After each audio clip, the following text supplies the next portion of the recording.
What is going on, everybody? Sports Expert here, and we will have a college football prediction video here. We are going to be predicting 3 games here.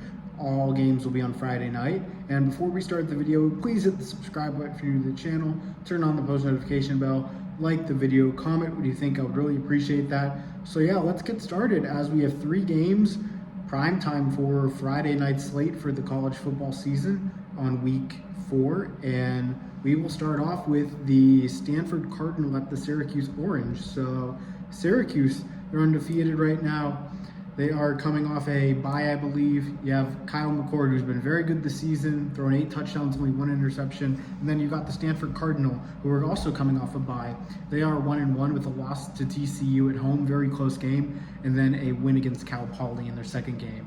So yeah, you're going to have Ashton Daniels versus Kyle McCord in this one. Daniels, who is kind of up and down as a passer, but solid runner. Kyle McCord, been a pretty solid passer so far this season, but doesn't really run the football. So I would say Syracuse has the advantage there with the pass, but Syracuse has looked like the better team this year. They had beat Georgia Tech 31-28 when Georgia Tech was ranked. It's only been 2 games, but there's a lot to like about the Syracuse team. Stanford looks a bit more improved this season, but we'll see how it translates to this game. But Syracuse, they have a decent defense, nothing special yet. It's going to take time with Fran Brown in the system to get it going. So I'm not too worried there. And then you have Stanford's defense, which can be very up and down. A lot of Stanford players were preaching how their defense was going to be very improved this season. Defense didn't play too terrible against TCU. TCU scored 34 in them, but a lot of those points were in late garbage time, so nothing crazy there.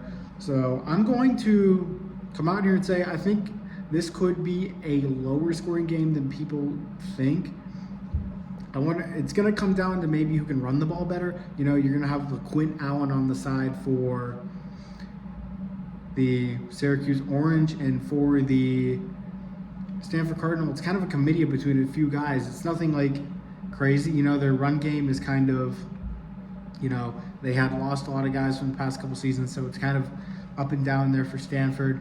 Not too sure what the running game really consists of, but I do like Illick Iomanor, one of the better receivers in college football, and Syracuse can counter that with Rondé Gadsden, one of the better tight ends in the country, and wide receiver. And then they got Pena at receiver. So looking at it, the Syracuse has weapons of their own, and they're going to look to win a nice Friday night home game in front of, a fairly decent crowd. I remember a Syracuse game a few years ago, Friday night against Clemson, a very highly ranked Clemson team. They were able to get the win there. It's been a few years since then, but it showed that this Syracuse crowd can definitely light it up on Friday night. So in this game, I'm going to pick the Syracuse Orange to win this one. I'm going to go with Syracuse 27-20. I'm going to say Syracuse gets that big defensive stop at the end. I think it's going to be a closer game than people think. I wouldn't underestimate Stanford here. I think their defense can play solid. I like David Bailey off the edge. I think he gives them a nice boost there. And then for Syracuse, I think their defense should do fine. You have Fidel Diggs, the transfer from Texas A&M, Marlo Wax. I don't know if he's 100% healthy, but if he's playing, then that should definitely help a Syracuse team looking for playmakers on a defense that's been up and down. But I do think they'll be able to get the W here. I think Troy Taylor is going to be fine here at Stanford, but I do think it's going to take some time. I don't think it's going to be all adjusted here in week 3. And maybe we see Elijah Brown, the true freshman quarterback for Stanford at some point. He showed some signs against Cal Poly. I think he went 7 for 7 with a touchdown pass, so very solid outing there. But I think Syracuse will have the edge here. I think Kyle McCord will play a turnover-free game, and I just think when it comes to getting a big stop at the end, I'm going to trust Syracuse at home in front of a big crowd, or big to, okay crowd. But we'll see what happens there. Give me the Syracuse Orange to win. But I'm going to take the Stanford Cardinal to cover. I was going to take Syracuse to cover originally, but I've changed on Stanford. I think there's some upside here with the Stanford Cardinal. So our next game, we have probably the better game between the 3 games. We have the Illinois Fighting Illini versus the Nebraska Cornhuskers. This one will be in Nebraska. So Nebraska's off to a very solid start this season, 3-0. They were able to get a big win against Colorado in their season opener.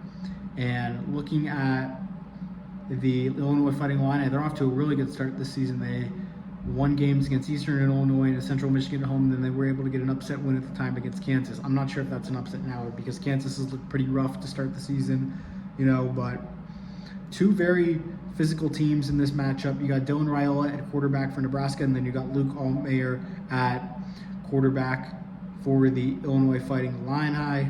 So looking at it, I think you're going to see a lot of defense in this game. I think it's going to be a very low-scoring game, and I think this is going to be one of those games where neither team can really get the run going. I like Dante Dowdle and Gabe Irvin for Nebraska, and I like Caden Fegan for Illinois, but at the same time, I just don't know if I see a lot of running in this game. I think there's a lot of physicality between both trenches, and looking at it, I am going to, both quarterbacks have been very solid to start the season. I like what Raiola has done as a true freshman. I think Luke Altmaier's made improvements in his game. So it's going to come down who can pass the ball more efficiently. And I'm going to take the Nebraska Cornhuskers to win this one. I'm going to take another home team. I think they have a bit of an edge defensively in this game, and I do think they'll be more well prepared. Illinois, they did win yet last week against Central Michigan, but I don't think it was the cleanest game. I think a lot of their drives are really stalled, and that can't happen against Nebraska, and it's going to happen against Nebraska. I think their defense will pull out some magical stops here and there, so especially at home. I think this is going to be a low-scoring game. I'm going to go like 20-17. Taking the under would not be a bad bet in this game at all. I'm going to take Nebraska to win this one 20-17, saying that, but it's going to be a close game. It's another game where who can get the late stop, who can get maybe a game-winning field goal later. I'm going to go with Nebraska. I think the home crowd will rally. I trust Matt Rule a bit more than Brett Bielema and his squad here in a offensive battle. So looking at it, I think there's going to be a lot of, it's just going to be one of those games where there's just a lot of physicality, and it's going to be tough to come by points. But looking at it, I'm going to go with the Nebraska Cornhuskers to win 20-17, but Illinois covers on the road. And then our last game will be the San Jose Spartans at the Washington State Wazoo Cougars. So we got a Mountain West matchup here versus a Pac-12 team. The Pac-12 will be returning. That'll be interesting. So yeah, we got Emmett Brown, the quarterback for San Jose State, versus John Mateer, the quarterback for Washington State. Mateer's been the better quarterback this season. Although both quarterbacks haven't been really accurate overall passing the ball, John Mateer has been one of the better running quarterbacks in the country, maybe the best running quarterback in the country so far this season. Emmett Brown can do a little bit with his legs, but he's not going to be very impactful there. But looking at San Jose State, their number one playmaker is Nick Nash, the former quarterback. Started some games in 2020 and 2021 there at quarterback for San Jose State. He is the leading receiver in the FBS right now. I believe he's almost at 500 yards already, so he's been pretty phenomenal, as he had over 200 yards receiving versus Kennesaw State in a 31-10 win. And Washington State, they're coming off a great 24-19 win against the Washington Huskies in the Apple Cup, I believe it is. So, yeah, a lot of people were on Wazoo in that game. They were to pull it out. John Mateer, really nice job by Jake Dickert against Jed Fish, the first-year head coach at Washington. So, San Jose State has the offense to fight in this game, and it's not like Washington State's defense is absolutely superior. After that Portland State game on week 1, I was like, maybe this defense really sucks this year. But then they held Texas Tech, a solid, high-powered offense, to 16, although they didn't have Tosh Brooks. And then they held Washington to 19 on the road. So, there's upside with this defense, and I think that's where San Jose State's going to struggle a bit. I think they're going to have Emmett Brown a bit confused. I think it's one of those games where it's going to come down to coaching. I'm going to trust Dickert's staff here. I'm going to go Washington State to win this one. I think John Mateer will use his legs. He'll look for his guys out wide like Kyle Williams. He should make an impact here. But I'm going to go with Washington State here, the more talented team. They're going to cover at home. I'm going to go 37-20. 37-20. They're going to cover the 12.5 spread. I like Washington State a bit more dynamic offensively. And I just think John Mateer, you know, if he just has a good passing day, it should be a straightforward win for the Washington State Cougars, because you know what he can do with his legs.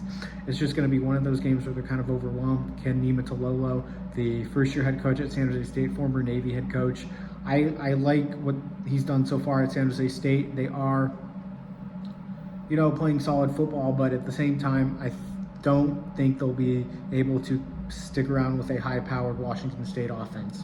I think they'll have a bit too much speed.